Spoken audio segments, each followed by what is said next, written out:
Let's be real, the world of government contracting can feel like pure chaos. It's this storm of acronyms, deadlines that seem to move, and requirements that are just confusing.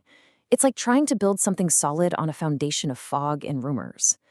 But what if you could find an anchor in all that chaos? A point of certainty to ground yourself in what's actually real. And that's the core idea right there. This isn't about guesswork or just, hoping for the best. It's about having a method to pull the undeniable truth right out of all that noise. We're here to ground ourselves in the hard facts of what's required, not float along on rumors. So, what is this force we're talking about? We call it digital gravity. Think of it as a system for cutting through all the speculation and focusing only on what is real, what is binding, and what is written down in black and white. It's all about pulling that heavy truth to the surface, so your strategy is built on the solid ground of compliance, not on market buzz. Okay, so to really see how this works, let's roll up our sleeves and dissect two very different government contracts. These are our case studies. On the surface, they look like simple requests, but they are filled with hidden complexities. We're going to bring some order to this chaos. All right, so here are our two contenders. On the left, we've got a request from the VA for dental chairs. We've scored its complexity at about a 65 out of 100. And on the right, a request from the Bureau of Indian Education for toner cartridges, which looks a lot simpler, right? Only a 35 out of 100. Two different agencies, two totally different needs. But as you're about to see, both are absolutely loaded with traps. Let's start with the most dangerous traps of all. We call these poisoned chalices. Think of them as the showstoppers, the high-risk requirements that will instantly get you disqualified if you're not paying attention. They're the first and, honestly, the most critical test.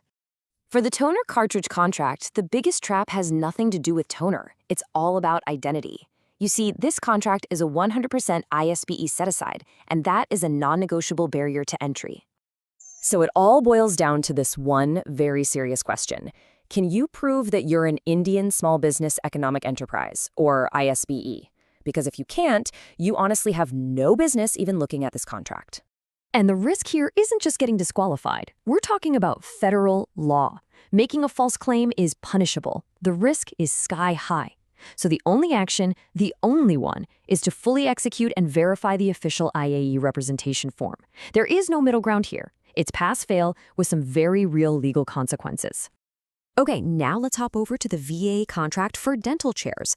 The poison chalice here isn't about who you are. It's about a ghost hiding in the fine print, a security directive that's totally out of date. So get this, the statement of work cites a VA directive all the way back from 2004. But our analysis shows it was completely overhauled in 2025. An amateur would waste months trying to comply with these ancient rules. An expert spots it, formally notifies the contracting officer, and asks for clarification. That one simple action avoids massive delays and, frankly, shows you know what you're doing. All right, so we've survived the instant death traps. Now let's look at the next layer, the medium risk items. These aren't just suggestions. Think of them as rigid, non-negotiable gates you absolutely have to pass through. And this is the exact mindset you need to have. The rules are not suggestions, they are iron bars. You don't get to bend them or interpret them, you have to meet them exactly as they are written, period. So in the VA request for the dental chairs, you'll find this line that says, "If possible, please add Made in America information." The phrase "if possible" sounds so polite, doesn't it? Kind of optional. But it's not. It is a major compliance gate disguised as a friendly request. And here's why this is such a big deal.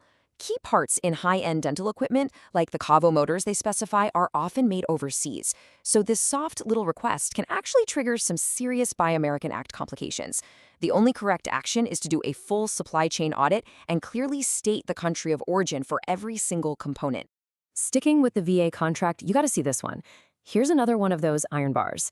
The document demands adequate LAN and internet security, including firewalls, for dental chairs. I mean, this is the question you have to ask yourself. Why on earth does a dental chair need to meet FISMA-compliant firewall standards? That's the Federal Information Security Management Act. It seems completely absurd, but just ignoring it is a medium-risk mistake you can't afford to make. So here's the deal. This is almost certainly just boilerplate language, a copy-paste error that was probably triggered by the mention of a powered USB hub. But you can't just assume that. The professional move is to formally ask for clarification. Will these chairs be connecting to the VA network? A simple no from them can save you from a massive and totally unnecessary compliance headache. And finally, let's talk about the most overlooked category of risk: the tiny, almost comical errors that can cause the whole thing to come crashing down. These are the glitches in the matrix. You have to see this. This is from the VA Contracts delivery schedule. It lists Memorial Day and President's Day as both being on the last Monday in January. This is just wrong. It's a tiny typo, sure, but imagine your logistics team plans a delivery based on the actual holidays. They could show up to a locked facility, and boom, that's a failed delivery on your record. And this really hammers home a fundamental law of this whole game. The universe does not care about your intentions, only your syntax. You know they meant May, but the document says January. Precision is everything. So, we've navigated the poison chalices, we've dealt with the iron bars, and we've spotted the glitches in the matrix.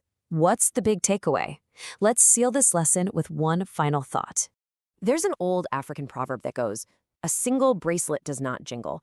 And a bid, a proposal, it isn't one big thing. It's a collection of hundreds of tiny individual pieces of compliance. And if even one of those is missing, the ISBEE form, the security clarification, the corrected date, the whole thing fails. It just goes silent. To make noise, to be heard, to win, every single piece has to be in place, jingling together.